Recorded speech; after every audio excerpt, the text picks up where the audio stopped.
जरूर करना चाहता हूं। नीतीश कुमार जी हम लोग के बीच में अब राज्यसभा में और कभी कभी बोलते हैं कि 2005 में यहां से गए थे पार्लियामेंट से और 20-21 साल के बाद यहां आए, तो जो उनका कॉम्परेटिव अनुभव है, बोले पहले ऐसा नहीं होता था, इस तरह लोग हाउस को करते थे, लेकिन इस तरह का विरोध कम वो देखते थे यहाँ पर, ये कभी चर्चा में करते रहते हैं।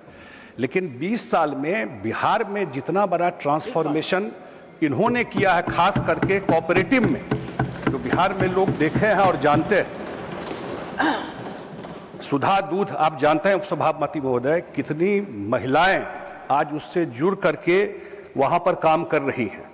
और एक जो बड़ा चीज हुआ, देश में शायद वो चीज नहीं हो पाया, लेकिन बिहार में 2006 में ही नीतीश जी ने जो बाजार समिति अधिनियम था, जो बिचौलिया के चक्कर में धान अधिप्राप्ति का चक्कर चलता था, 2006 में खत्म कर दिया।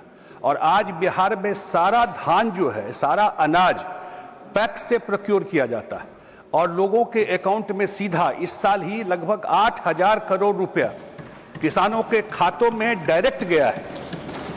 इतना बड़ा ट्रांसफॉर्मेशन उन्होंने बिहार में किया। गृह मंत्री जी गए थे बिहार के चुनाव के समय, और बिहार में बहुत सारा चीनी मिल बंद हो गया कांग्रेस के टाइम में। यहां तो प्रवचन देके भाग जाता है, एक चीनी मिल नहीं बचा बिहार में। और मैं जिस एरिया से आता हूं, दरभंगा, मधुबनी, रैयाम चीनी मिल था हम लोगों की तरफ, लोहट चीनी मिल था, लेकिन गए थे अमित शाह जी बिहार के चुनाव में, अब बोले कि सरकार बनेगी तो ये सारा चीनी मिल सहकारी क्षेत्र में जाकर के खुलेगा।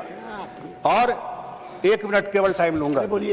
और सहकारी क्षेत्र में अभी इंडियन पोटास लिमिटेड जो है, जो हम लोग के तरफ का चीनी मिल है, उसको अडॉप्ट कर लिया है और अगले 2 साल में वो साथ दोनों चीनी मिल जाकर के शुरू होने वाला है। तो सहकारी क्षेत्र में, कोऑपरेटिव क्षेत्र में जितना बड़ा क्रांतिकारी काम नीतीश जी के द्वारा किया गया बिहार में 20 साल में, फाइनेंशियल इंक्लूजन जितना महिलाओं के लिए किया गया, जितनी करोड़ों महिलाओं को जीविका के माध्यम से ला करके उन्होंने जोड़ करके काम किया।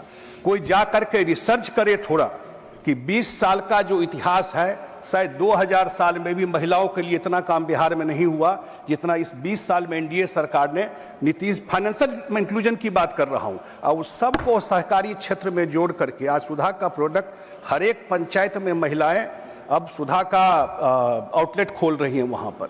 और मैंने धान के बारे में बताया, तो मुझे लगता है कि इस बिल के द्वारा मखाना को ग्लोबली अब डिमांड हो गया, जीआई टैग दिया गया, दुनिया के हर एक बड़े स्टोर में मखाना का डिमांड रहता है। ये एनसीडीसी बिल सिर्फ जीआई टैग से तो नहीं होगा, और ये एनसीडीसी जो बिल जो है, सो मखाना के लिए भी वैल्यू एडिशन, मखाना के लिए भी जो फाइनेंशियल सपोर्ट है, और मखाना के लिए भी जो प्रोसेसिंग यूनिट है, कोल्ड चेन है, सारा सुविधा ये बिल देगा।